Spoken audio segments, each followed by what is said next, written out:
오늘 에스겔 47장 말씀을 통해서 말씀을 깨닫는 지혜와 응답받는 기도의 은총이 우리에게 넘치게 될 줄로 믿습니다. 에스겔은 잘 설교되지 않는 책, 숨겨진 책이라고 했는데요.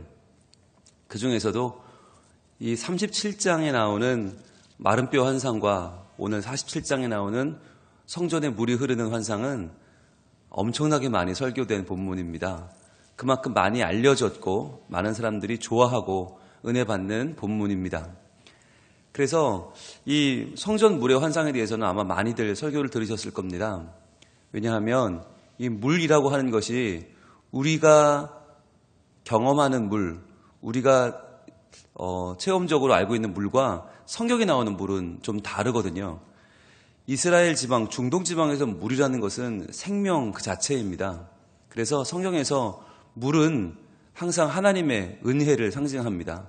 특별히 사람이 판 우물이 아니라 자연적으로 새어나오는 물, 하늘에서 내리는 물. 그래서 새벽 이슬조차도 이슬은 은혜의 상징이고요. 강, 그리고 샘, 모든 것은 다 하나님의 은혜를 상징합니다. 왜냐하면 그 물이 없으면 죽거든요. 그 물이 마시는 자를 살게 하고 또 하늘에서 내리는 비가 사람을 적시고 사람을 살리기 때문에 물은 은혜다. 근데 반면에 바다는 죽음이에요. 바다는 그 깊은 곳에 하나님을 대적하는 아주 무서운 존재가 살고 있다고 믿었고, 그래서 이스라엘 사람들은 지중해로는 절대 진출하지 않았습니다. 하나님이 주신 은혜의 강물, 요단강, 그리고 갈릴리 호수, 그 물을 먹으며 살았죠. 자, 그런데 이 마른 뼈 환상과 오늘 나오는 성전 물의 환상은 무엇을 강조하고 있을까요?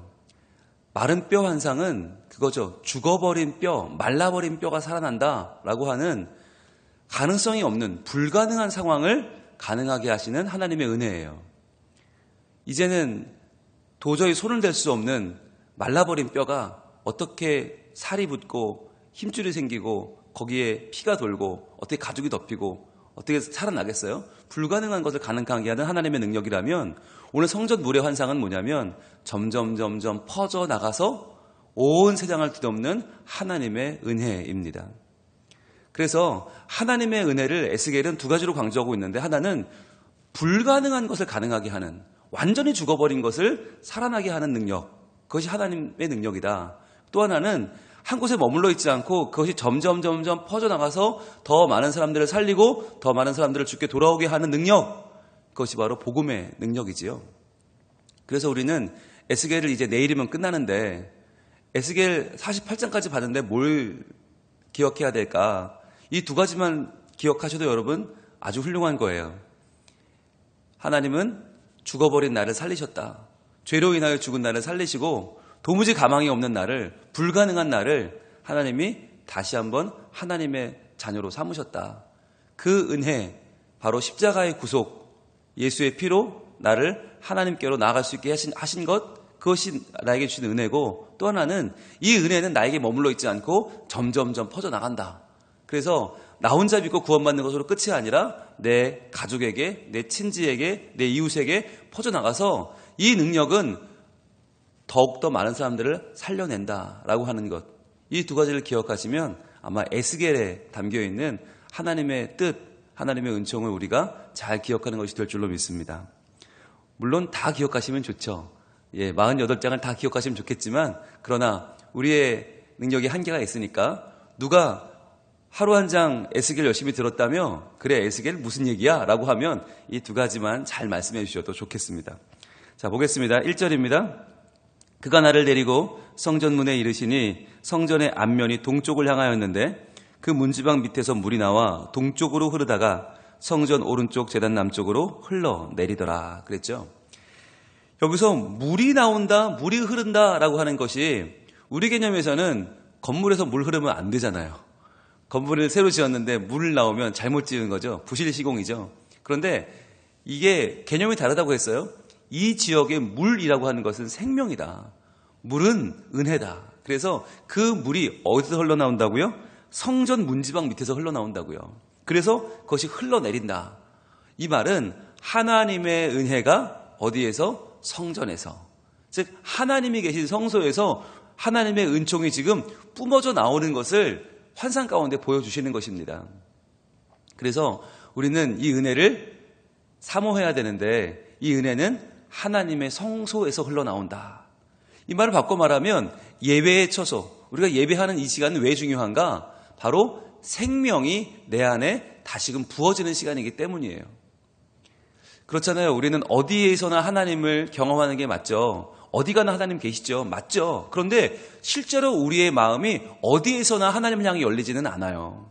우리가 한계가 있어요. 하나님은 무한하신 분이지만 우리가 한계가 있기 때문에 우리는 하나님께 예배드리는 그 과정에서, 예배의 장소에서 하나님을 향하여 심령이 열리고 하나님의 은혜를 맛볼 수 있단 말이죠. 그래서 성전에서 물이 나온다는 이 표현은 하나님이 우리를 배려하신 표현이에요.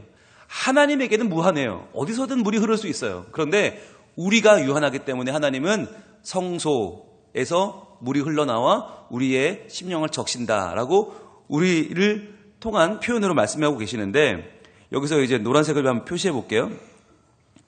성전문에 이르시니, 자, 성전문, 그 다음에 그 문지방 밑에서 물이 나와, 물 동그라미 하시고 마지막으로 흘러내리더라 라고 하는 거죠. 흘러내린다.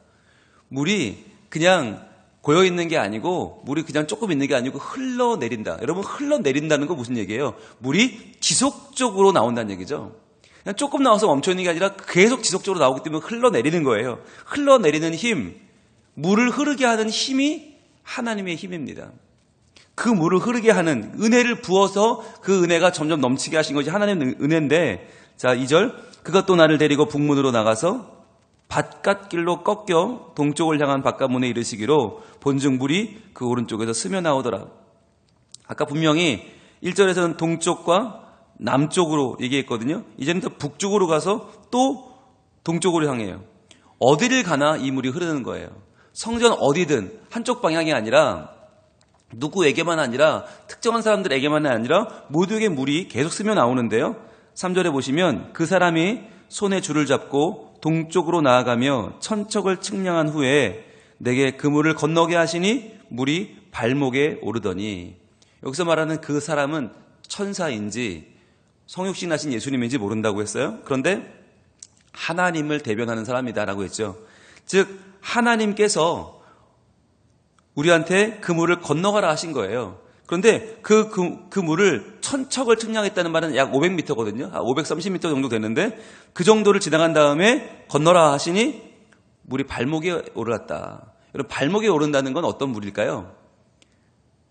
조금 아쉽죠. 예, 물이, 우리가 여름에 계곡을 갔는데 물이 발목 정도 흐른다 그러면은 물이 있기는 있는데 아직까지 그 물이 내게 성이 차지는 않아요.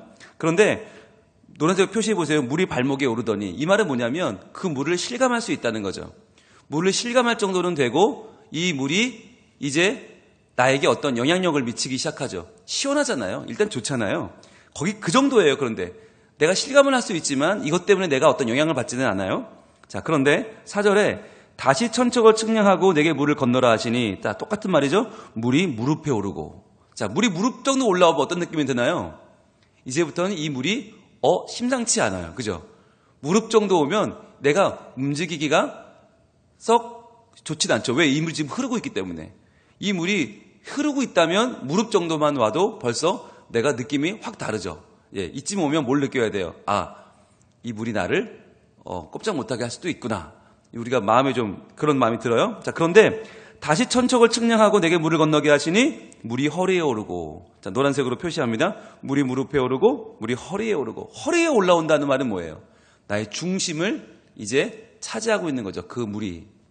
이제는 이 허리쯤 오면요, 웬만한 사람은 꼼짝도 못합니다. 물이 허리까지 와버리면 이제부터는 나 혼자는 못 움직이죠. 어떻게 해요? 서로 도움을 요청하든지 뭔가 줄을 잡든지 뭘 잡아야지 혼자서는 감당을 못하는 정도. 즉 뭐냐면 하나님의 은혜는 점점 되게 차오르는데, 그 은혜가 처음에는 그냥 좀 오늘 말씀도 괜찮고 예배도 괜찮은 것 같다, 그냥 조금 내 감정이 움직이는 정도였는데 이게 조금씩 차오른다는 거죠. 무릎 위로 차오르고 이것이 허리 위로 차오르고 점점 차올라서 이것이 점점 나의 중심을 차지해 가는 것이죠. 그래서 처음에는 내가 은혜를 좌우하는 줄 알았어요. 그런데 시간이 지나면서 은혜가 나를 좌우하는구나. 성령의 충만이라고 하는 것이 이런 것이잖아요. 처음엔 내가 성령을 구했지만 시간이 지나면 성령께서 나를 움직이시는 거죠. 성령이 나를 통제하시는 거죠. 자, 물이 허리에 오르고 5절 다시 천척을 측량하시니 물이 내가 건너지 못할 강이 된지라. 그 물이 가득하여 헤엄칠 만한 물이요 사람이 능히 건너지 못할 강이더라. 자, 노란색 뜻으로 표시합니다. 물이 내가 건너지 못할 강이 된지라. 사람이 능히 건너지 못할 강이더라.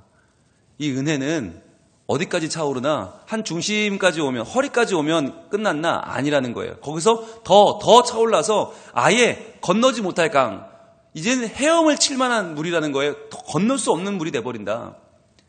여러분, 이게 우리로 보면 가능한 이야기지만 이스라엘에서는 이게 불가능한 말이에요. 이렇게 물이 많지 않아요. 사막이에요. 광야예요. 그런데 여기서 게다가 물이 여러분 강이 되려면 어떻게 작은 물줄기가 강이 되려면 여러 개가 합쳐져야 돼요. 산에서 내려오는 물줄기가 무한하게 합쳐져야 하나의 강이 되는 거지. 하나의 물줄기가 점점 커지면서 이렇게 큰 강이 되는 건 불가능하잖아요. 상식적으로 불가능한 일인데 이게 어떻게 여기서는 가능할 수 있죠? 이게 바로 하나님이 하시는 방법이라는 거예요. 하나님은 우리의 마음을 조금 건드리시다가 우리에게 마음의 가책을 주시다가 우리의 마음을 열어주시다가 거기에 은혜를 주시는데 점점 차고 넘치게 주셔서 우리가 하나님의 은혜로 헤엄치는, 완전히 그 가운데 살아가는, 이제는 은혜가 없으면 살 수 없는 우리의 삶을 만들어 주신다라고 하는 거죠. 그래서 이게 상식을 뛰어넘는 이 현상을 보고 6절에 그가 내게 이르시되 인자야 내가 이것을 보았느냐 하시고 나를 인도하여 강가로 돌아가게 하시기로. 자, 인자야 내가 이것을 보았느냐. 이걸 노란색 쳐보세요. 인자야 내가 이것을 보았느냐. 이 말이 뭘까요? 너 이거 봤냐? 내가 하는 일이 이런 거야. 봤냐? 나 이런 사람이야 하는 거죠. 하나님은 우리에게 은혜를 베풀어 주시는데 그 은혜는 한이 없이 또 부어주고 또 부어져서 우리가 이쯤이면 됐겠지가 아니라는 거예요. 그 은혜는 한이 없이 우리를 잠기게 하신다. 한이 없는 하나님의 은혜와 은총을 지금 말씀하고 있는 것입니다. 자, 그래서 이제는 그것이 강이 되었죠. 강물이 되어서 이제는 강가로 돌아가게 하십니다. 그랬더니 7절 내가 돌아가니 강 좌우편에 나무가 심이 많더라. 이 강의 능력이 뭐냐? 살리는 능력이라는 거예요. 나무가 심이 많더라. 이 말은 뭐냐면 그전엔 나무가 없었거든요. 사막에 무슨 나무가 있어요? 광야에 무슨 나무가 있어요? 그런데 이 강 좌우편에 이 강으로 인하여 은혜가 심겨진 곳에 생명이 살아나더라는 거죠. 여러분 뭐가 생각나세요? 바로 에덴 동산입니다. 에덴 동산. 에덴에서도 작은 강물이 발원해서 4개의 강이 되어 동산을 만들죠. 즉 에덴 동산은 강줄기로 시작된 나무들이 모인 곳이 에덴 동산이 되었습니다. 그것이 하나님의 창조의 놀라운 섭리고 그것이 우리에게 보여주는 하나님의 능력이죠. 그게 창세기 2장에서 나오는 에덴 동산인데 이것이 지금 회복되는 것입니다. 그러면서 8절 그가 내게 이르시되 이 물이 동쪽으로 향하여 흘러 아라바로 내려가서 바다에 이르리니 이 흘러내리는 물로 그 바다의 물이 되살아 나리라. 이 물이 동쪽으로 흘러서 아라바로 간다. 아라바가 어디 지역이냐면 아라바는 사해 인근입니다. 사해 인근. 그렇다면 이 바다는 어디예요? 사해입니다. 예루살렘에서 동쪽으로 쭉 흐르면 여리고를 지나서 요단강 넘으면 사해거든요. 자, 이 물이 사해로 간다는 거예요. 그런데 이 물이 흘러내리는 물로 사해의 물이 되살아난다. 여러분 사해의 물은 살아있어요? 죽어있어요? 죽어있습니다. 그래서 우리는 사해라고 부르죠. 그런데 여러분 성경에 사해가 나올까요? 안 나올까요? 안 나옵니다. 왜요? 하나님은 사해라고 부르지 않아요. 하나님은 하나님의 창조물인 이 바다를 죽었다고 말씀하지 않아요. 뭐라고 부르나? 염해라고 부릅니다. 염해, 소금으로 가득한 바다다. 그런데 우리는 그것을 죽었다라고 사해라고 하는데 어찌됐든 사해든 염해든 중요한 건 생물이 살 수 없다는 거예요. 생물이 전혀 살 수 없어요. 자, 그런데 그 염회, 그 사해를 하나님이 어떻게 해요? 되살아나게 하신다. 그 바다의 물, 노란색 드시고 표시해 볼게요. 흘러내리는 물로 그 바다의 물이 되살아나리라. 이게 오늘의 핵심인데요. 흘러내리는 물은 뭐예요? 은혜죠. 하나님의 은혜. 그러면 바다의 물은 뭐예요? 이게 죽음이에요. 바다는 죽음과 두려움과 공포를 상징합니다. 그런데 흘러내리는 물인 이 생명수가 바다의 물, 즉 죽음을 되살아나게 한다. 회복시켜버린다. 즉 죽음의 권세를 이기고 꺾는 정도가 아니라 그것을 완전히 새롭게 한다. 그것이 오늘 이 환상의 핵심이라고 하는 것이에요. 이 환상은 그래서 뭘 보여주는 것이냐? 바로 예수 그리스도의 생명수, 예수님에게서 흘러나오는 이 생명의 능력이 무엇인지를 보여주는 것입니다. 그래서 이 생명은 갈수록 점점 커져서 우리를 완전히 삼켜버리고, 이 은혜는 나무를 일으키고 생명을 살리게 하고 나아가서 죽음까지도 회복시키는 힘이 있다는 거죠. 이 힘이 바로 예수 그리스도의 능력입니다. 이것이 우리를 살리고도 남는 예수님의 십자가의 보혈이죠. 그래서 이것이 이렇게 퍼져나가서 어디까지 이르는가? 12절 한번 봅니다. 12절 같이 한번 읽겠습니다. 시작. 강 좌우가에는 각종 먹을 과실나무가 자라서 그 잎이 시들지 아니하며 열매가 끊이지 아니하고 달마다 새 열매를 맺으리니 그 물이 성소를 통하여 나옴이라. 그 열매는 먹을만하고 그 잎사귀는 약 재료가 되리라.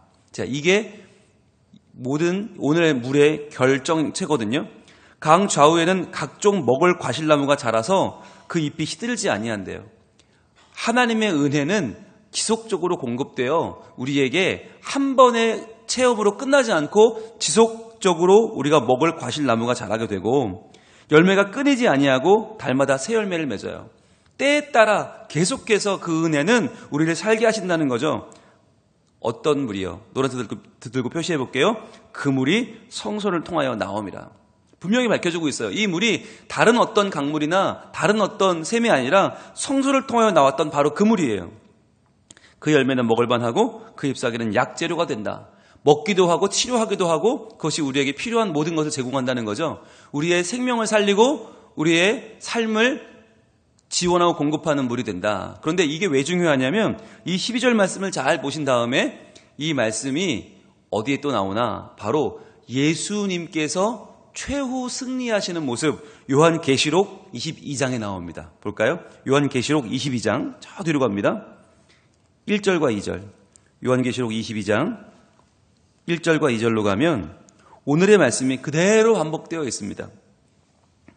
요한계시록 22장 1절로 2절 같이 읽겠습니다. 시작. 또 그가 수정같이 맑은 생명수의 강을 내게 보이시니 하나님과 및 어린 양의 보좌로부터 나와서 길 가운데로 흐르더라. 강 좌우에 생명나무가 있어 12가지 열매를 맺되 달마다 그 열매를 맺고 그 나무 잎사귀들은 만국을 치료하기 위하여 있더라. 아멘. 똑같아요. 여기서 말하는 생명수의 강, 이 생명수의 강이 바로 아까 에스겔이 말한 성소에서 흘러나오는 물이죠. 이 생명수의 강을 내게 보이시니 하나님과 및 어린 양의 보좌로부터 나와서 그랬어요. 에스겔은 하나님의 보좌만 봤지만 요한은 하나님과 및 어린 양 예수 그리스도의 보좌로부터 나와서 길 가운데로 흐르더라.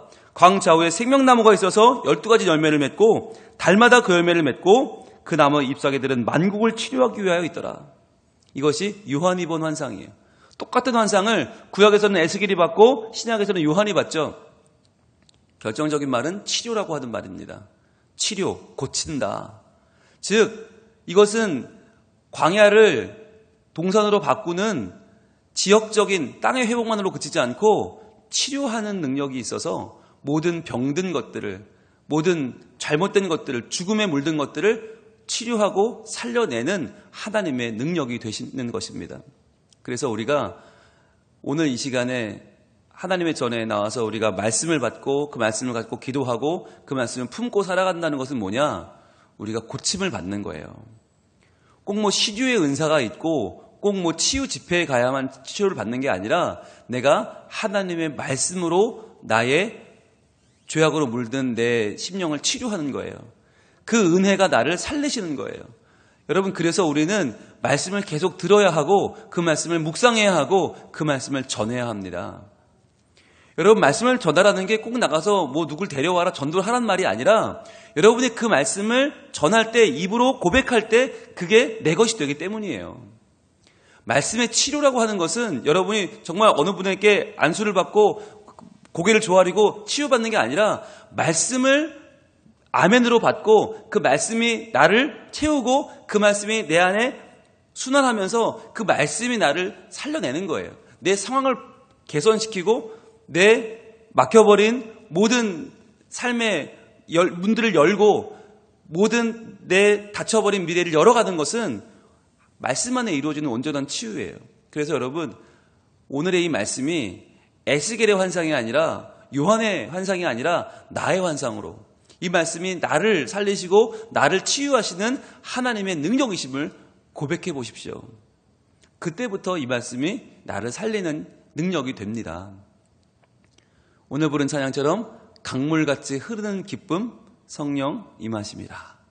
이 강물은 바로 성령님이십니다. 성령님의 강물이 내게 흐르고 흘러서 나를 치유하고 나를 살리고 나를 다시 한번 하나님의 사람으로 살게 하실 것입니다. 답답하고 원망, 불평, 슬픔, 우리 삶에는 모든 불만족으로 가득합니다. 그러나 그 삶을 다시 한번 하나님께로 우리의 시선을 돌리게 하고 다시 한번 하나님의 은혜에 잠기게 하고 다시 한번 그 은혜로 치유받게 하시는 것은 오직 하나님의 은혜입니다. 하나님의 말씀입니다. 이 말씀 가운데서 받는 은혜가 오늘 우리를 살리고 새롭게 하고 우리를 통해서 또한 그 믿음의 고백을 듣는 자들의 마음을 살려내서 오늘 말씀처럼 점점점 퍼져나가는 이 은혜가 우리와 모든 자들을 살리는 거룩한 역사로 나타나게 될 줄로 믿습니다. 기도하겠습니다. 하나님, 오늘 이 성전물의 환상은 너무나 유명하고 너무나 우리가 많이 듣고 알고 있는 말씀입니다. 그러나 알고는 있으나 정말 이 말씀이 내게 내 발목을 적시고 내 무릎과 허리까지 올라오고 그리고는 내가 건널 수 없는 강이 되어 그 가운데 헤엄치는 은혜를 누리고 있습니까? 정말 이 말씀이, 이 은혜가 나를 치유하고 있습니까? 나를 살리고 있습니까? 회복시키고 있습니까? 하나님, 이 말씀이 그저 에스겔이 본 환상으로 끝나지 않고 내게 보여주시는 하나님의 지금 살아있는 주의 음성인 줄로 믿사오니 주여, 나에게 이러한 은혜를 성령님의 강물을 보내주시고 그 은혜 가운데 내가 헤엄치며 주님을 찬양하는 자가 되게 하여 주시옵소서. 그리하여 마른 뼈 환상에서 본 것처럼 불가능한 것을 가능케 하시는 죽은 자를 살리시는 예수 그리스도의 은혜가 이제는 나뿐만 아니라 점점 퍼져나가게 하시고 내 삶 가운데, 내 사업의 문제 가운데, 일터와 가정과 이웃과 모든 문제에 이 은혜의 강물이 흘러가서 적셔져서 해결되고 치료되고 개선되고 새로워지는 놀라운 역사가 일어나게 하여 주시옵소서. 그리하여 이 물이 흘러 바닷물까지도 회복시켜 주신다 하셨사오니 죽음까지도 힘을 잃고 모든 문제가 해결되고 하나님 안에서 저희들이 할렐루야 찬양하는 거룩한 모습을 허락하여 주시옵소서. 새로운 한 주가 시작되었습니다. 주님, 믿음으로 이 한 주를 살게 하시고 하나님을 찬양하며 주 영광을 돌리는 저희들이 되게 하여 주옵소서. 예수님 이름으로 기도합니다. 아멘.